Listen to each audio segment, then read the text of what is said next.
Hi friends, welcome to Simis Nadan kitchen. ഇന്ന് ഞാൻ ഉണ്ടാക്കാൻ പോകുന്നത് ഒരു സ്നാക്ക് ഐറ്റമാണ് എഗ് പൊറോട്ട അല്ലെങ്കിൽ ലാപ്പ എന്ന് പറയും. ഇതൊരു സ്ട്രീറ്റ് ഫുഡ് ആണിത്. ഇത് നമുക്ക് സ്നാക്ക് ഐറ്റമായിട്ട് യൂസ് ചെയ്യാം അല്ലെങ്കിൽ ബ്രേക്ക്ഫാസ്റ്റ് ആയിട്ടും കഴിക്കാൻ നല്ലതാണത്. അപ്പോൾ ഇതെങ്ങനെയാണ് ഉണ്ടാക്കുന്നതെന്ന് നോക്കാം. എൻ്റെ ചാനൽ ആദ്യമായിട്ടാണ് കാണുന്നതെന്നുണ്ടെങ്കിൽ ഒന്ന് സബ്സ്ക്രൈബ് ചെയ്തേക്കാം. സബ്സ്ക്രൈബ് ചെയ്ത് കഴിയുമ്പോഴത്തേക്കും ഒരു ബെല്ലൈക്കൺ വരും.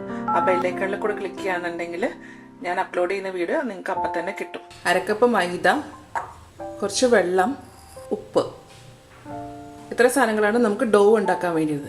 ആദ്യമേ നമുക്കിത് മാവ് ഒന്ന് കുഴച്ചെടുക്കാം. മാവ് കുഴക്കാൻ നേരത്ത് ഞാനിതിലേക്ക് കുറച്ച് ഉപ്പ് ചേർക്കണേണ്. ഉപ്പ് ചേർത്തതിന് ശേഷം ഇത് നന്നായിട്ടൊന്ന് മിക്സ് ചെയ്യുക. മിക്സ് ചെയ്തിട്ട് ഇതിനകത്ത് കുറച്ച് വെള്ളം ഒഴിച്ചിട്ട് നമുക്ക് ചപ്പാത്തി മാവിനെയൊക്കെ കുഴക്കുന്ന പോലെ കുഴച്ചെടുക്കണം. അപ്പോൾ ഞാൻ ഇതിൻ്റെ അകത്ത് എത്ര വെള്ളം ഒഴിച്ചെന്ന് ഞാൻ പറയാം കേട്ടോ. ആദ്യമേ ഞാൻ കുറച്ച് വെള്ളം ഒഴിച്ചു, എന്നിട്ട് ഇതൊന്ന് കലക്കിയെടുക്കാം.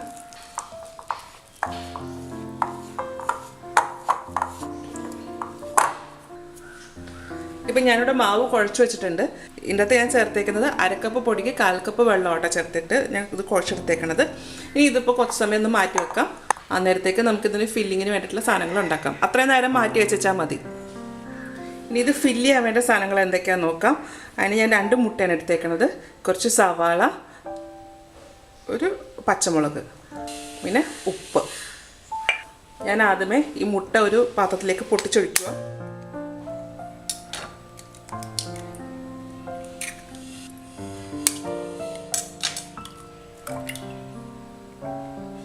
അതിനുശേഷം പച്ചമുളക്, സവാള, ഇനി ഇതിലേക്ക് കുറച്ച് ഉപ്പും കൂടെ ചേർക്കാം. ഇത് നന്നായിട്ടൊന്ന് ബീറ്റ് ചെയ്തെടുക്കാം.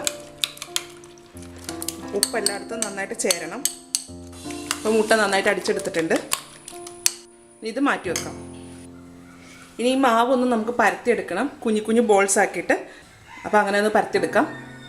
അപ്പോൾ മൈദ ആകുമ്പോൾ നമുക്കൊന്ന് കുഴച്ച് കഴിഞ്ഞാൽ ഒന്ന് പരത്തിയെടുക്കാനൊക്കെ ഇച്ചിരി ബുദ്ധിമുട്ടായിരിക്കും. അപ്പോൾ ഇതിൻ്റെ അകത്ത് നമ്മൾ എന്താ ചെയ്യുന്നത് വെച്ചാൽ ഇതിൽ കയ്യിൽ കുറച്ച് ഓയിൽ പുരട്ടുക.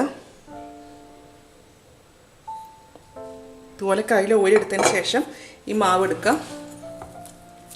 ഇത് കണക്കെ ഓയിൽ പറ്റിക്കഴിഞ്ഞാൽ പിന്നെ പെട്ടെന്ന് തന്നെ നമുക്ക് മാവിനെ ഇതിനൊന്ന് നമുക്ക് നല്ലതായിട്ട് ഉരുട്ടിയെടുക്കാൻ പറ്റും.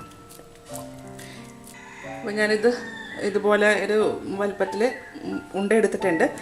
അതൊന്ന് പൊടിയിൽ മുക്കിയെടുക്കാം. പൊടിയിൽ മുക്കിയിട്ട് ഇത് എത്രത്തോളം കനം കുറച്ച് പരത്താവോ അത്രയും കനം കുറച്ച് പരത്തിയെടുക്കരുത്. നല്ല കനം കുറവായിരിക്കണം കേട്ടോ. അപ്പം ഞാനിവിടെ ഇത് പരത്തിയെടുത്തിട്ടുണ്ട്. ഇതിപ്പോൾ ഷേപ്പൊന്നും നോക്കണ്ട, നമ്മളിത് ഫോൾഡ് ചെയ്തെടുക്കാനുള്ളതാണ്. അപ്പോൾ കനം കുറയ്ക്കാമെന്ന് മാത്രം നോക്കി വെച്ചാൽ മതി. അപ്പോൾ എങ്ങനെ വേണമെങ്കിലും അത് പരത്തിയെടുക്കാം. ഇതുപോലെ നമ്മളിങ്ങനെ ഓരോ സൈഡിലേക്കും ഇങ്ങനെ പരത്തി കൊണ്ടുപോകാം. എത്ര നൈസാകുന്നോ അത്രയും നല്ലത്. ഇത് നമുക്കിത് ചുട്ടെടുക്കാം. ഇപ്പോൾ തവ നന്നായിട്ട് ചൂടായി കിടക്കുമോ, ആ ചൂടായ തവയിലേക്ക് നമുക്ക് ഈ പരത്തി വെച്ചേക്കണം ഈ മാവിടാം. മാവിട്ടതിന് ശേഷം നമ്മൾ അടിച്ചു വെച്ചേക്കുന്ന മുട്ട ഇതിന് നടുക്കേക്ക് ഒഴിച്ചു കൊടുക്കാം.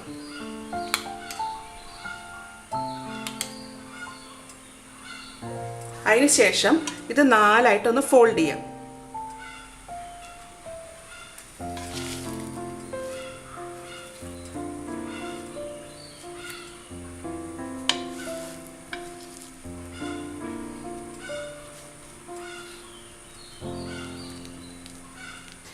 ഇനി ഇതിലേക്ക് കുറച്ച് എണ്ണ തേച്ച് കൊടുക്കാം.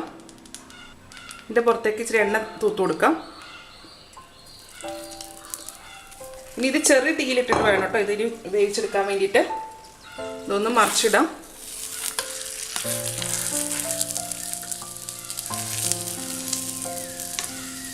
അപ്പോൾ ചെറിയ തീ കിടന്നാൽ മാത്രമേ ഇതിൻ്റെ ഉള്ളിലെ മുട്ട നന്നായിട്ട് വെന്ത് വരത്തുള്ളൂ.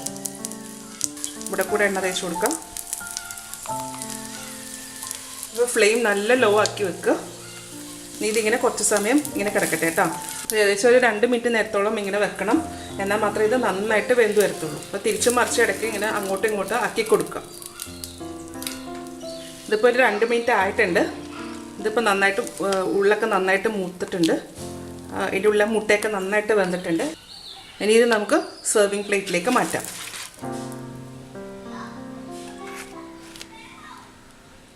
ഇത് കണക്കെ. അപ്പോൾ നമ്മുടെ എഗ് പൊറോട്ട അല്ലെങ്കിൽ ലാപ്പ റെഡി ആയിട്ടുണ്ട്. ഇത് വളരെ ടേസ്റ്റി ആയിട്ടുള്ളൊരു സ്നാക്കാട്ടോ. അപ്പോൾ ഇതിൻ്റെ ഉള്ളിൽ നല്ല ക്രിസ്പിയാണിത്. ഉള്ളിൽ മുട്ടയൊക്കെ ചേർത്തിട്ട് നല്ലൊരു ക്രിസ്പി ആയിട്ടുള്ള ഒരു സ്നാക്ക് ആയിട്ടാണ്. ഇതൊരു നമുക്കൊരു ഈവനിങ് സ്നാക്കായിട്ട് കഴിക്കാം. അപ്പോൾ ഇതെല്ലാവരും ഒന്ന് ട്രൈ ചെയ്ത് നോക്കൂട്ടോ. ട്രൈ ചെയ്ത് നോക്കിയിട്ട് ഇതിൻ്റെ അഭിപ്രായം എൻ്റെ കമൻറ്റ് ബോക്സിൽ ഇടുക. എൻ്റെ വീഡിയോ ഇഷ്ടമായെന്നുണ്ടെങ്കിൽ സബ്സ്ക്രൈബ് ചെയ്യുക, ലൈക്ക് ചെയ്യുക, ഷെയർ ചെയ്യുക. അപ്പോൾ അടുത്ത ദിവസം അടുത്ത റെസിപ്പി ആയിട്ട് കാണാം. താങ്ക്